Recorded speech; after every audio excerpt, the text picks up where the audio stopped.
Greetings. What piques your interest this fine day?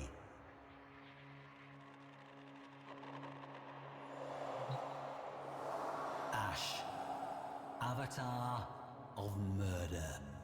Patron saint of the Orokin School of Political Assassination, known as the Scoria. Each assassin bore a mark, a swirling, smoky black jewel between their eyes. You are forever the Scoria. The Scoria is forever you. No devotee knew of any life, any thought that was not Scoria doctrine. For every question, so the Orokin of the Scoria said, Ash was the answer. Two notable students of the Scoria's anthracite halls were also two brothers, Dom and Pilio. Dom was nimble, cunning, and a quick study with the blade. His brother, Pilio, however, was not so gifted. While he idolized Ash, worshipped him, Pilio lacked Dom's grace and clarity, and Ash's ruthlessness. However, it was Dom who'd been captured by the very target he was tasked to kill. A sin unforgivable to the Scoria.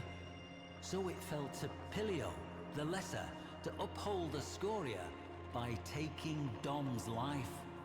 By this, the Seven would have assurance that Dom's flaw was not a familial trait. You see, as you might expect of an Orokin school of murder, the Scoria were ruthless when it came to academic excellence.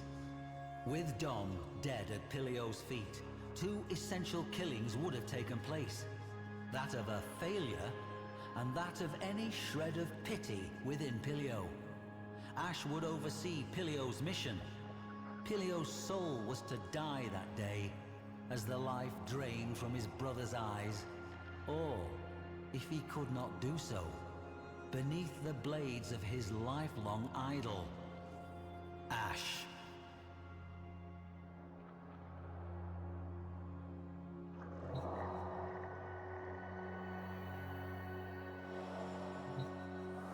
A sliver of pale sun found them close to a stately tower in the dusty heart of Martialis metropolis. Coils of red Martian dust trailed tongues from the dark metal of Ash's Edo epaulets.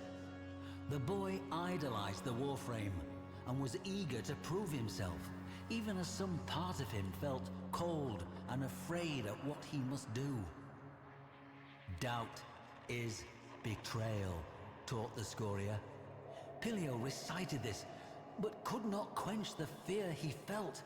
Fear of what he must do, and fear of what his hero and idol would do to him should his faith fail.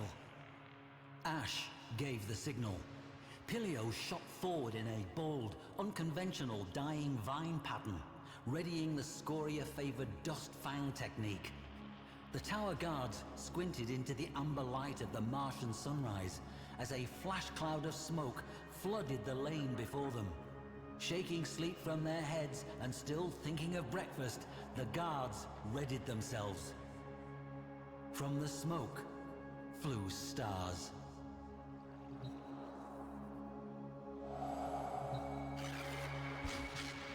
Staring into the lifeless eyes of the guardsman at his feet, bile rose in Pilio's throat. The boy berated himself this weakness, this disgust. Touching the symbol of his order, the smoke gem between his eyes, he muttered a prayer for strength. Stepping over the carpet of bodies, Ash crept into the courtyard, knowing full well the 50-strong house guard would show itself in force. With a sudden clatter, reinforcements lined the courtyard walls, balconies. The Scoria had a saying, "You are immortal. One mistake makes that otherwise." Ash had never made a mistake. Here were 50. With one swift movement, the Warframe swatted the boy into cover, unslung his Corster bow, and sprang into a flawless grey chrysanthemum combat solution. Shame reddened Pilios' face as the courtyard lit noon bright with the glare of 100 muzzle flashes. His blade dry in his hand.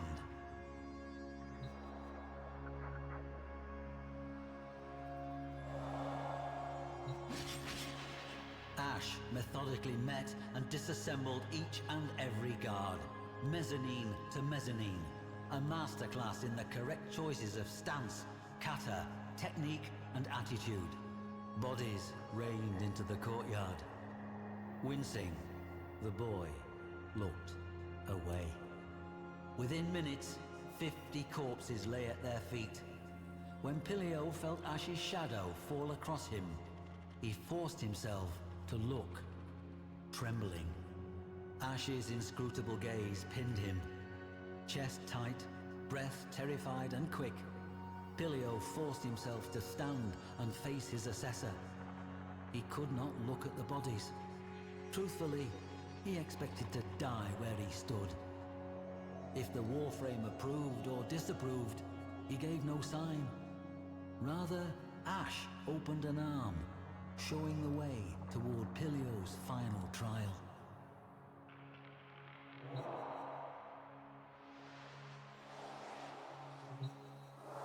In the target's chambers sat a middle-aged man with long, handsome mustaches, his eyes sad and kind, and with him, Dom, in civilian clothes, sharing a glass of aged claret. Pain cracked through Pilio's brain, the smoke gem between his eyes flashing hot. Sudden images of sunlight, vineyards, a woman's face. The gem burned as it pushed these images away. A young man with grand mustaches smiling and saying, "Of all the sons I could have had, I'm glad it was you two." Pain. Dom leapt to his feet, urging his brother to hear what the target had to say. But Pilio saw only the scabbed-over divot between Dom's eyes, where a black jewel had once rested. Dom had turned his back on their order. Why? Why had he done this? The mustachioed man leapt to Dom's defense, snatching his sidearm from beneath his ironwood desk. A foolish mistake. Ash split into impossible multiples.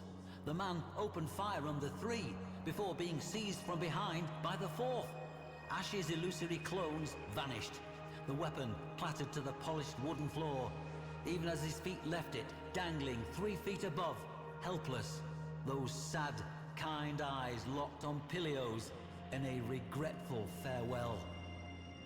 "Ask the Warframe," Dom said. "He knows exactly why."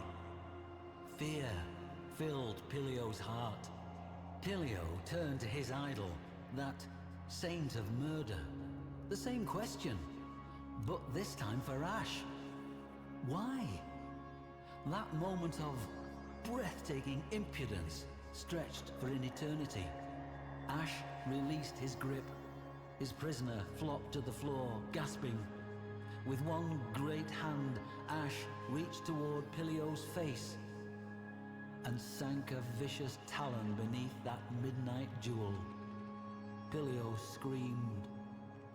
Blood flowed. The gem flew free with a nauseating pop, cracking against the wall to die in a weak plume of rancid smoke.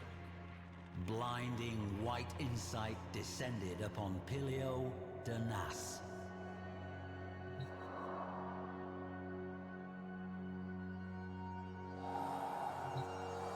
Pilio was Pilio Danas. Everything the black gem had walled off within his mind was now laid bare. The Scoria had stolen the sons of Leo Danas. Leo Danas, kind-eyed Leo Danas, was stealing them back.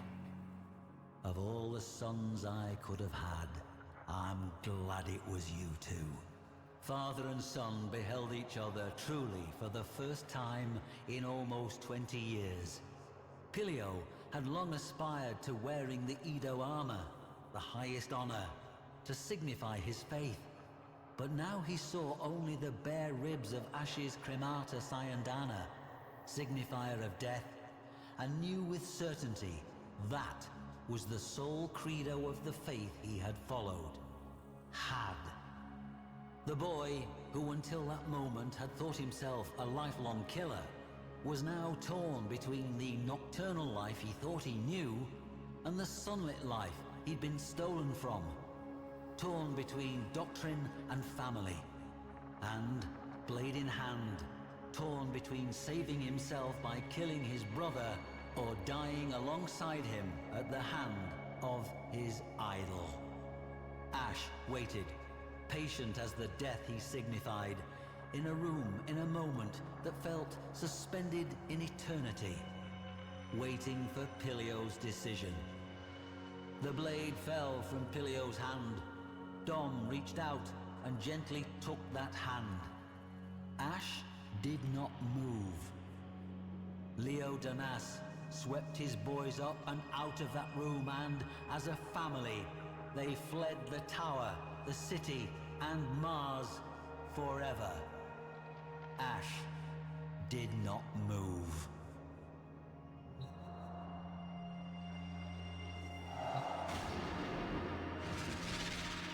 So, what are we to make of this? Why did Ash, focal figure of the Scoria, go against doctrine and permit two boys who were both failures and traitors to fly free? What was it this killer saw in two near orphans that, shall we say, softened his heart? We do not know. Neither did Pilio, whose memoirs bring us this story. But we do know this. In the final days of Orokin rule, as towers fell and death came for the white and gold gods, the Scoria were not spared. No, rather their senior ranks, the mentors and chief assassins, were exterminated to a figure in a pogrom of ruthless and breathtaking efficiency. A near total destruction, led, in the main, by Ash. Curious, no?